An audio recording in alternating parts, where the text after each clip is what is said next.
હમણાં ઘણા બધા આર્મી ઓફિસરના છે એ વિડીયો ઇન્ટરવ્યુ જોતો હતો, એમાં એ લોકો કહેતા હતા કે હાલની જે સરકાર છે એને જે આર્મી છે એના ઘણા બધા પદોમાં છે ને ઘટાડો કરી દીધો છે, ઘણી બધી સંખ્યા ઓછી કરી નાખી છે. ને એમાં બે મુખ્ય કારણ એ કહેતા હતા કે કોરોના દરમિયાન છે ને 2 કે 3 વર્ષ છે એ સરકારે ભરતી જ ન કરી, જેના લીધે છે 1 થી 1.5 લાખ પદ છે એ ખાલી પડ્યા છે. અને બીજી વાત એ કે જે અગ્નિવીર આવ્યા એના લીધે પણ છે એ આર્મી ઇફેક્ટ થઈ છે.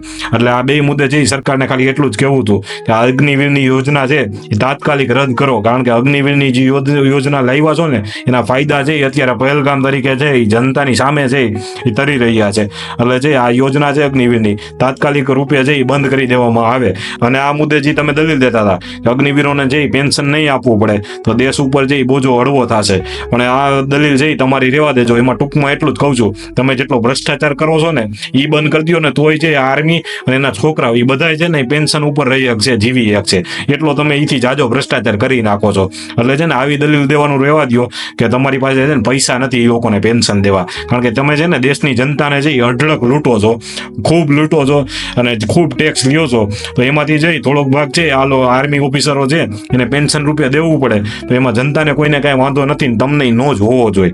એટલે આ એક પેલી દલીલ તમારી રહેવા દેજો. એટલે તાત્કાલિક છે અગ્નિવીર યોજના છે ને બંધ કરી દેજો. અને બીજું એટલું કહીશ અગ્નિવીર મુદ્દે કે તમે છે 3.5 વર્ષ અગ્નિવીરને છે એ સેવામાં રાખો છો, 6 મહિના ટ્રેનિંગ, આવી રીતે તમે 4 વર્ષ છે અગ્નિવીરને રાખો છો. હવે નહીં કરે નારાયણ અને કોઈ જે યુદ્ધ છે 4 વર્ષથી લાંબુ હાલી ગયું તો તમે કાંઈ એવું તો કરવાના નથી ને કે હદ વચ્ચેથી છે જેના 4 વર્ષ પૂરા થઈ ગયા એ બધાને યુદ્ધમાંથી પાછા બોલાવી લીધા અને નવાને છે ટ્રેનિંગ આપીને મોકલા. આવો છે તમને યુદ્ધ વખતે ટાઈમ નહીં મળે. એટલે છે ને ખાસ યાદ રાખજો કે રેગ્યુલર આર્મી છે એ જ છે એ ત્યારે કામ આવશે. એટલે રેગ્યુલર આર્મીને છે પૂરેપૂરી 100% ભરતી કરો અને અગ્નિવીરને છે એ બંધ કરો ને એવી માગણી છે.